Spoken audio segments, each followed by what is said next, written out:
ಶ್ರೀ ಗುರುಭ್ಯೋ ನಮಃ. ಎಲ್ಲರಿಗೂ ನಮಸ್ಕಾರಗಳು. ನಾಳೆ ಬರುವ ಚೈತ್ರ ಶುದ್ಧ ದ್ವಿತೀಯ ಯುಗಾದಿಯ ಮಾರನೆಯ ದಿನ ಪರಮ ಪವಿತ್ರವಾದಂತಹ ದಿನ. ಆ ದಿನ ಮಹಾನುಭಾವರಾದಂತಹ ತಪಸ್ವಿ ವರೇಣ್ಯರಾದ ಕಲಿಯುಗ ಕಾಮಧೇನು ಕಲ್ಪವೃಕ್ಷರು ಎಂದು ಪ್ರಸಿದ್ಧರಾದಂತಹ ಶ್ರೀ ಶ್ರೀ ರಘುತ್ತಮ ತೀರ್ಥ ಶ್ರೀಪಾದಂಗಳವರ ಆಶ್ರಮ ಸ್ವೀಕಾರ ಮಾಡಿದಂತಹ ದಿನ. ರಘುವರ್ಯ ತೀರ್ಥರು ಪರಮಾನುಗ್ರಹವನ್ನು ಮಾಡಿ ರಘುತ್ತಮ ತೀರ್ಥರಿಗೆ ಆಶ್ರಮ ನೀಡಿದ ಸುದಿನ ಚೈತ್ರ ಶುದ್ಧ ದ್ವಿತೀಯ.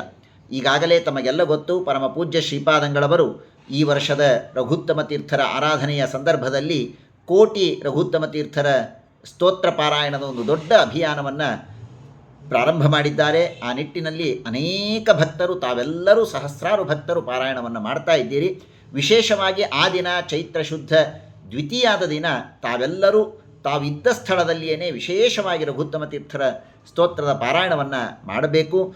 ಆ ದಿನ ರಘುತ್ತಮ ತೀರ್ಥರೇ ಪ್ರತಿಷ್ಠಾಪನೆ ಮಾಡಿದಂತಹ ಭಾವಬೋಧ ಪ್ರಾಣದೇವರು ಎಂದು ಪ್ರಸಿದ್ಧರಾದಂತಹ ಶ್ರೀರಂಗ ಕ್ಷೇತ್ರದಲ್ಲಿ ಆ ನಿಮಿತ್ತ ವಿಶೇಷ ಜ್ಞಾನಸತ್ರದ ಕಾರ್ಯಕ್ರಮವನ್ನು ಶ್ರೀಮಠದ ವತಿಯಿಂದ ಆಯೋಜನೆ ಮಾಡಿಕೊಳ್ಳಲಾಗಿದೆ. ತಾವೆಲ್ಲರೂ ವಿಶೇಷವಾಗಿ ರಘುತ್ತಮ ತೀರ್ಥರ ಸ್ತೋತ್ರದ ಪಾರಾಯಣವನ್ನು ಮಾಡಿ ಅವರ ಅನುಗ್ರಹವನ್ನು ಪಡೆಯಬೇಕು ಅಂತ ಈ ಮೂಲಕ ತಮ್ಮೆಲ್ಲರಲ್ಲಿ ಪ್ರಾರ್ಥಿಸ್ತಾ ಇದ್ದೇನೆ.